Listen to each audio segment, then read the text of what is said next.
a Greta, aquela moça, aquela menina, aquela criança que está sendo utilizada lá pelos europeus para fazer essa campanha em favor da Amazônia, etc., eu disse, olha, eles vão começar uma campanha, né, só que no caso da Greta eles estavam usando as crianças, os adolescentes, os estudantes, que prometem fazer greves pela defesa da Amazônia, não é só da Amazônia brasileira, contra o Bolsonaro, né, nada mais, não tem outros incêndios, outros problemas no mundo, só no Bolsonaro. Muito bem, então deixa eu mostrar aí a manchete da turma da Greta que ameaçou, já estava ameaçando fazer essa campanha. Começou na sexta-feira, Fridays for Futures, realiza atos pela Amazônia em mais de 20 países. Começou na sexta-feira passada.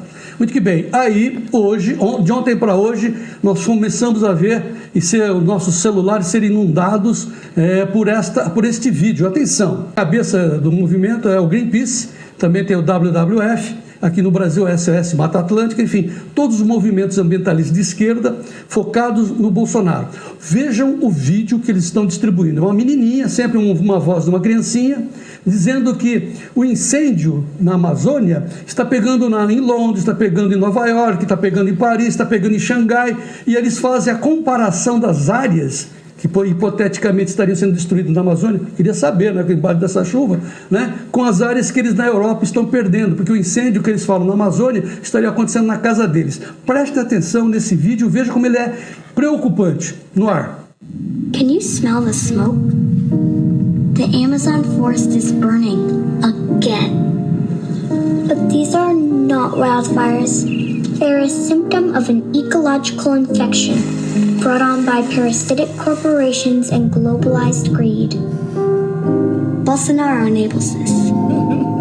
While your bank, your government, the brands you buy and the food you eat support him. If you think these fires will burn you, think again. The Amazon is in every breath you take, and business as usual will suffocate us all.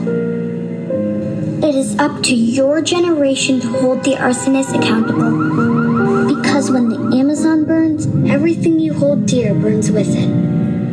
Ask yourself, ask the brands, ask your government. Which side are you on? Que coisa de louco. Pois é, essa campanha tem como fulcro desapropriar o Bolsonaro. É assim que eles querem dizer. Eles querem nos garrotear na economia, né? Porque eles acham que sem dinheiro, né? Claro, o Brasil, o povo brasileiro e o governo não vão ter que, enfim, sucumbir, né? É isso que eles querem.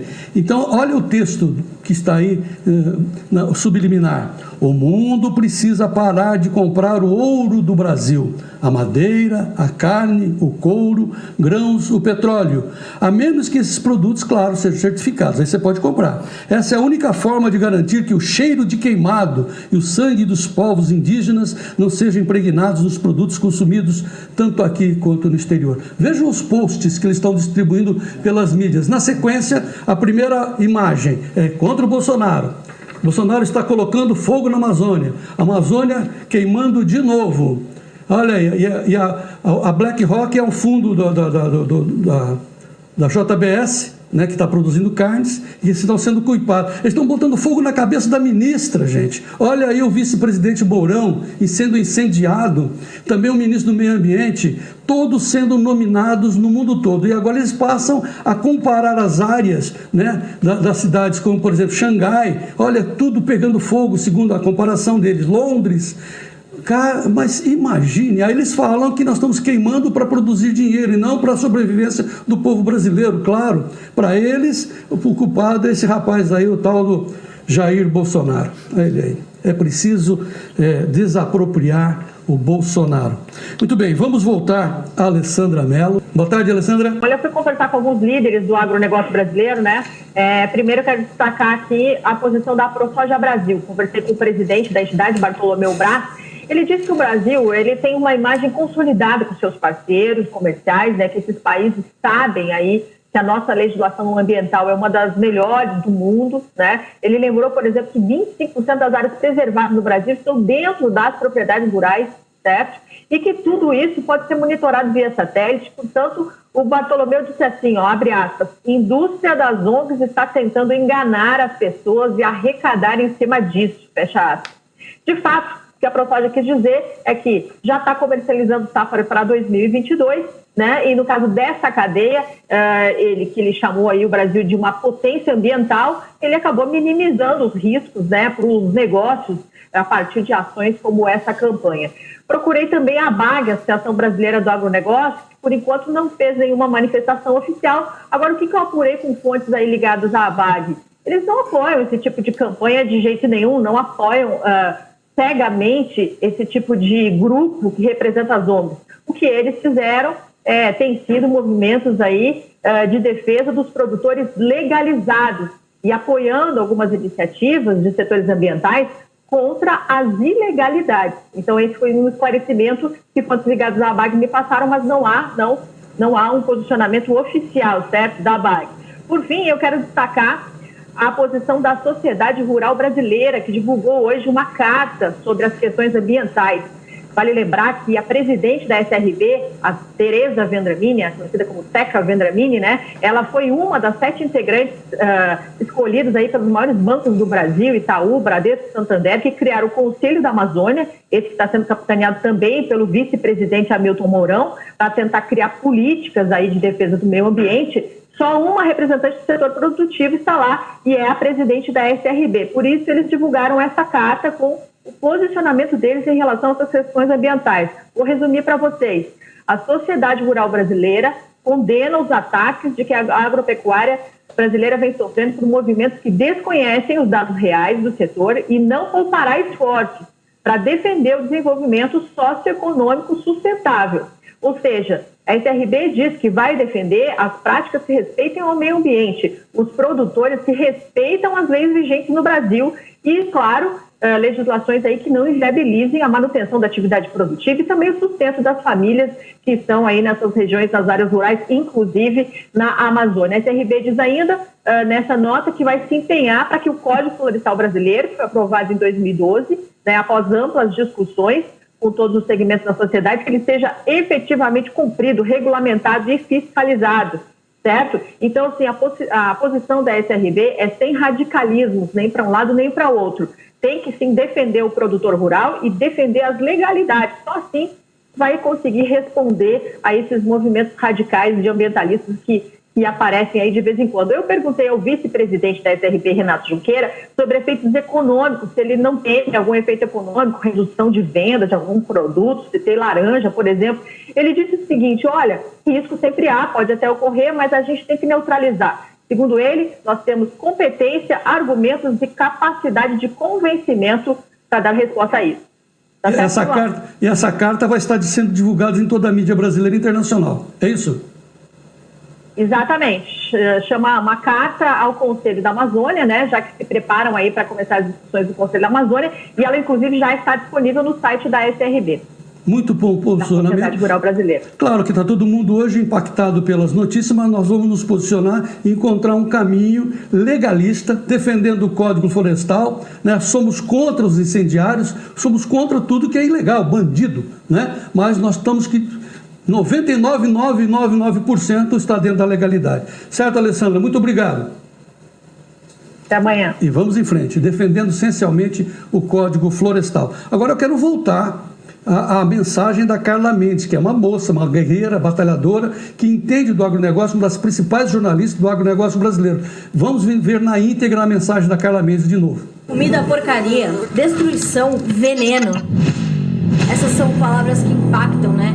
Mas acredite, ainda há pessoas que insistem nesses conceitos ultrapassados, mesmo com o Brasil carregando o título de maior preservador do mundo, porque a Embrapa mostra que há mais de 66% do nosso território preservado, com a vegetação nativa mantida, e o uso da agropecuária chega a pouco mais de 30% do território brasileiro.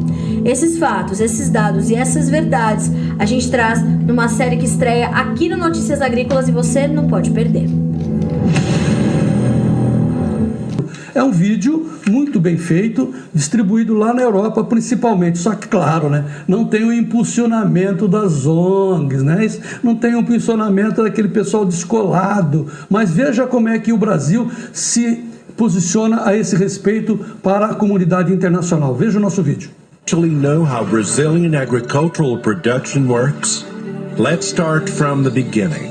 Here is Brazil, this great country located in South America, the 5th largest country in the world, home of great biodiversity and rich in natural resources. Brazil is also the 3rd largest agricultural exporter in the world. And do you know in which regions the products going from Brazilian farms to the world are produced? Let me show you some examples. Most of the sugar is produced in these regions. In those is where almost all the coffee is produced. And in here, almost all the soybeans. Most of the meat in these states. And in here, almost all the orange juice. All these products are produced in harmony with forests, preservation areas, and important biomes, like the Amazon.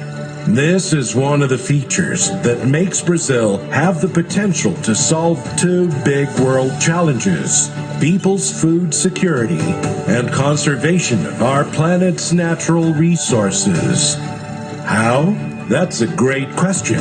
In 40 years, Brazil's crop production grew 385%, while its agricultural area increased only by 32%. Brazil has learned to produce more using less land, and this has helped to transform it from a food importer country into one of the main global suppliers. With this production model, the country uses only 30% of its territory for agriculture and livestock and keeps 66% of its native vegetation. This protects important ecosystems, like the Amazon biome, that has 84% of its native area preserved. With the increase in productivity, Brazil has spared 134 million hectares. This represents an area larger than Germany, France, the Netherlands, Portugal, and Belgium together.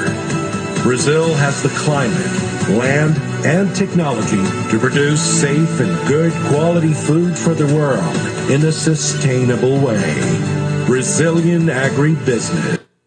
Renato, será que os europeus querem saber disso ou eles estão sendo impregnados por essa campanha que atinge principalmente os jovens, Renato?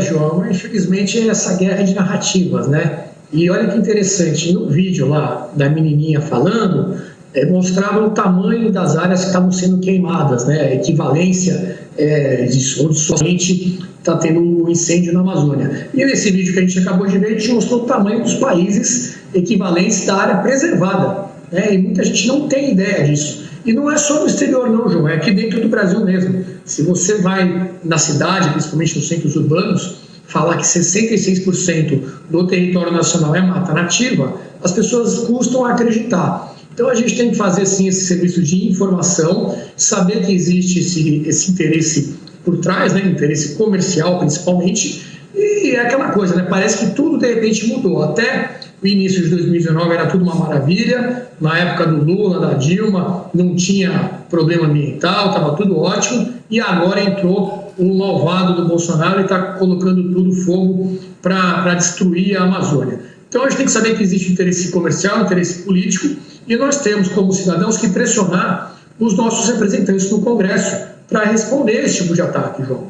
Nossos deputados, nossos senadores não podem assistir a isso passivamente, porque o Brasil está sendo atacado, não é o Bolsonaro ou o agronegócio, né? Você ataca o agronegócio, você ataca milhões e milhões de brasileiros. O presidente Rodrigo Maia, da Câmara, afirmou hoje, inclusive, que a Câmara poderia contribuir para mudar a imagem ambiental do Brasil. Estou pegando aqui a fala dele.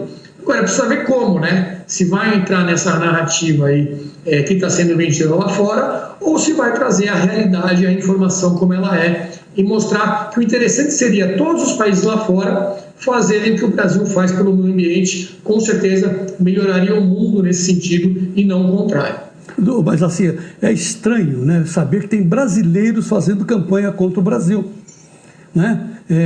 Entidades do agro. Eles pegam qualquer coisa que possa atacar o governo, João, e fazem isso, né? Tem um termo até um pouco ofensivo, que são os idiotas úteis, né? São pessoas até muitas vezes bem intencionadas, que querem um país melhor e tal, mas entram nessa narrativa que é muito romântica, é muito... você se sente bem, né, defendendo o planeta, falando que tem que salvar as árvores, mas esse pessoal também acha que a comida nasce na gôndola do supermercado, né, João? Então, é complicado, você tem que saber se comunicar com esse público também. Agora, já comentamos a posição do Bolsonaro, que é uma posição inteligente, não está mordendo a chumbada, né? Não está caindo na armadilha, mas o título, né, é desapropriar o Bolsonaro, não dar dinheiro para o governo, para o povo brasileiro, deter o nosso avanço, deter a nossa economia, deter a nossa agricultura, nos esmigalhando. É isso que eles querem fazer com o nosso Brasil. Claro que nós não vamos concordar. Agora, deve ser duro para o Bolsonaro, né? Ser apontado no mundo todo como um incendiário. E a gente adiantou, né, João, nas nossas conversas aqui, a gente falou lá atrás, olha, quando estiver passando a história do vírus, o arsenal vai ser voltado para a área ambiental. Começou lá atrás, teve aquela capa da revista Veja, alguns comentários direcionados também ao ministro Ricardo Salles, que é sempre um alvo também, tanto da imprensa, da grande imprensa, né, quanto dos esquerdistas. Então, aquela coisa, não dá para falar de corrupção, não dá para falar de outros problemas do governo, vamos focar então no chamado ponto fraco, naquilo que o Bolsonaro ainda tem uma imagem muito ruim, e com certeza a parte ambiental ainda é um calcanhar de Aquiles desse governo. Como a gente vai mudar isso? Tem que trazer informação, tem que convidar esse pessoal não tem ideia do tamanho do Brasil, do tamanho da Amazônia, né? Você pode viajar horas e horas aí de avião, você não vê uma árvore que tenha sido devastada, só mato. Então com informação, tem uma palestra, por exemplo, do Evaristo Miranda da Embrapa, que traz muita coisa como isso. Mas primeiro a gente tem que informar nós mesmos. Eu acho que dentro do Brasil ainda até essa informação ainda não está bem disseminada, quanto mais lá fora, que eles têm até os interesses políticos e principalmente comerciais de difundir essa ideia, João. Tá certo, Renato. Nós vamos ficar atentos à campanha, porque ela é muito séria, ela é mundial, né? Certamente vai trazer prejuízo, nós vamos ter que gastar muito tempo, muitos recursos, muito trabalho para desfazer tudo que eles estão fazendo contra nós, mas tenham a certeza, viu? Estão elegendo o Bolsonaro. Óbvio. Sem dúvida. Óbvio.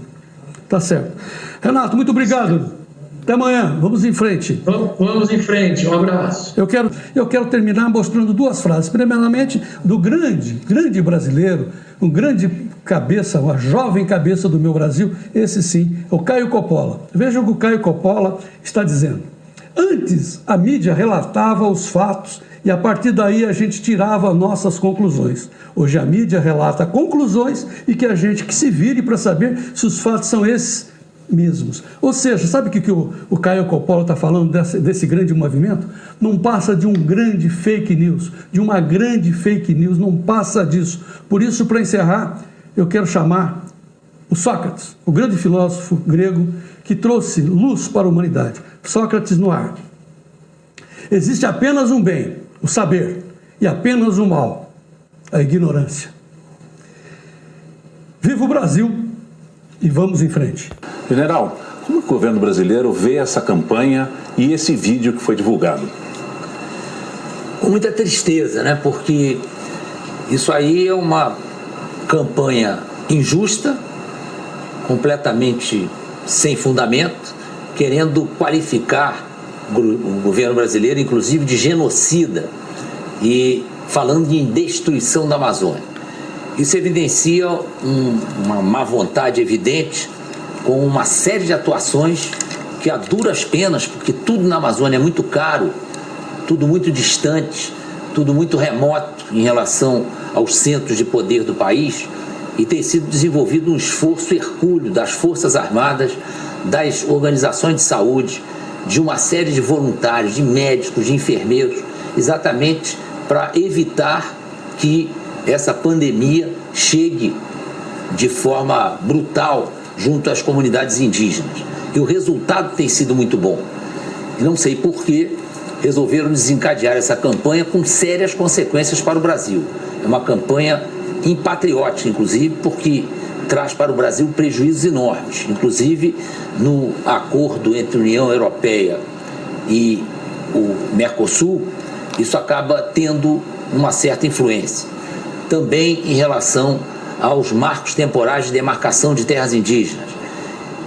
Então, na verdade, essas providências que estão sendo tomadas e custando muito caro ao governo, mas colocando gente altamente preparada para cuidar do problema, elas não estão sendo reconhecidas nem consideradas por gente que está interessada em causar problemas para o país e para a imagem do Brasil no exterior.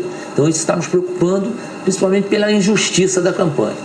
A campanha defende o boicote ao acordo do Mercosul e da União Europeia, inclusive aos produtos brasileiros. Qual é a resposta do governo para esse tipo de ataque? Exatamente. Uma delas é esse esclarecimento, né? A população brasileira sobre a falta de honestidade no tratamento do problema. Eu tenho dados aqui que eu gostaria de tornar público, porque são dados muito desconhecidos da população, exatamente porque a grande imprensa não se voltou para o problema. Nós temos 50% da população indígena atendida pela Secretaria de Saúde Indígena está na região norte do país, na nossa Amazônia. O total da população indígena considerada é 760 mil indígenas. Os dados da CESAI, dessa Secretaria de Saúde Indígena, computados até a terceira semana de agosto, informam que houve 21.310 casos confirmados, 353 mortes por Covid-19 nas comunidades indígenas. Se nós transformarmos isso numa taxa de letalidade média, nós vamos ver que nas populações indígenas assistidas pelo CESAI é de 1,7% essa taxa de mortalidade. Enquanto isso, a taxa referente à população brasileira é de 3,1%. Então, há uma completa desinformação e uma informação mal colocada de que estariam morrendo mais indígenas do que o restante da população brasileira. E isso aí traz para a repercussão mundial um resultado muito ruim para o país. Isso influi, inclusive, no agronegócio, nas nossas negociações com os produtos brasileiros, e não se sabe exatamente qual é a finalidade disso. São organizações que têm por trás organizações não governamentais estrangeiras, com governos estrangeiros por trás também, e que acabam colocando o Brasil numa situação desagradável perante o mundo. E exatamente o grande problema é a injustiça dessas acusações. O esforço que o governo brasileiro está empreendendo é gigantesco, porque a Amazônia legal tem mais de 5 milhões de quilômetros quadrados, é maior que a Europa Ocidental. Tudo ali, todo o problema ali é gigantesco, precisa ser muito bem organizado. Isso está acontecendo. Nós temos vídeos, nós temos depoimentos, temos médicos que estão participando e cuidando com muito zelo das comunidades indígenas. Então, essa campanha é totalmente desqualificada a nosso ver.